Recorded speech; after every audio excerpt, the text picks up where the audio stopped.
Hello and welcome to part 3 of the JavaScript Quick Start Guide course of Code Academy. This tutorial is brought to you by Tech Tutorials by Kyle. And here we are dealing with objects, which is it's a very important part of programming.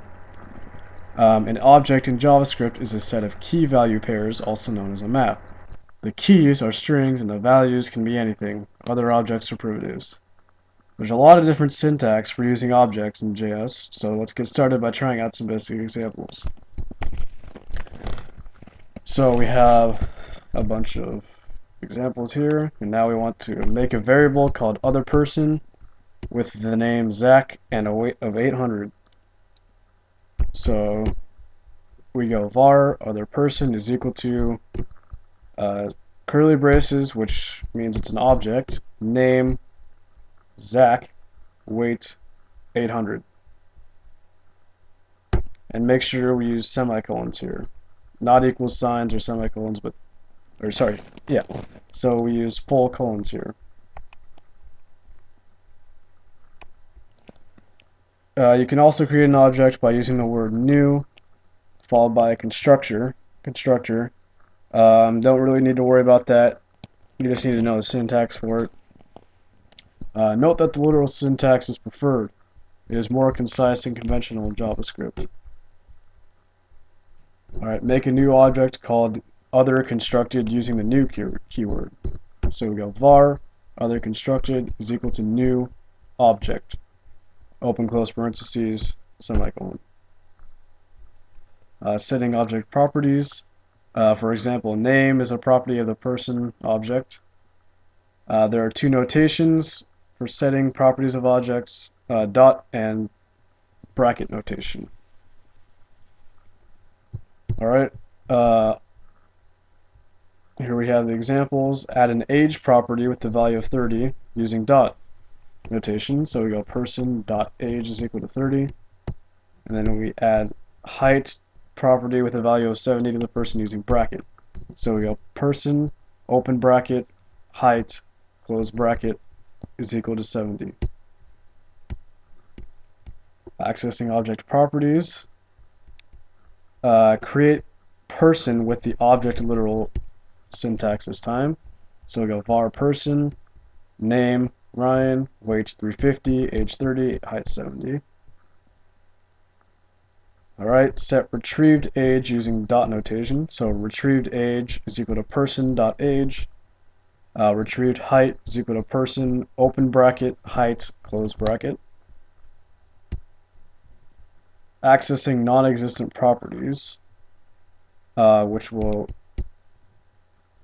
cause us to run into some problems. Alright, and we have examples here. It says fix the typos so that the code works as expected. It saved all my answers, so I'm not really sure what the typos were. I think they were just misspellings, so here's the answers right here. Sorry that I couldn't be much help. Alright. This happens if you try to access a property or method of the value undefined, you'll have an error. Alright. Do a check here to see if a person's name is undefined, which was something we did several times back in a few lessons back. So we go if person.name is not undefined, trimmed name is equal to person.name.trim. And what the dot trim function does is trim off the spaces before and after the string. So we just get the word and not a bunch of spaces after it. Guarding. Take a look at an example. Review the control flow lessons if you don't remember how the AND operator works. Alright, now it's possible that the person is undefined. You must verify that person is not undefined and that person.name is undefined. So we declare var trim to name, add a condition here. If person is not equal to undefined and person.name is not equal to undefined, we go trimmed name is equal to person.name.trim, which will return us with the trimmed name, but only if name is defined. All right, we run that. Object notation. We're trying to use wait underscore key to avoid having to remember that the key stores the wait information. Is called wait. All right. This sets person wait as 350. All right. I believe that. Oh no, we have one more.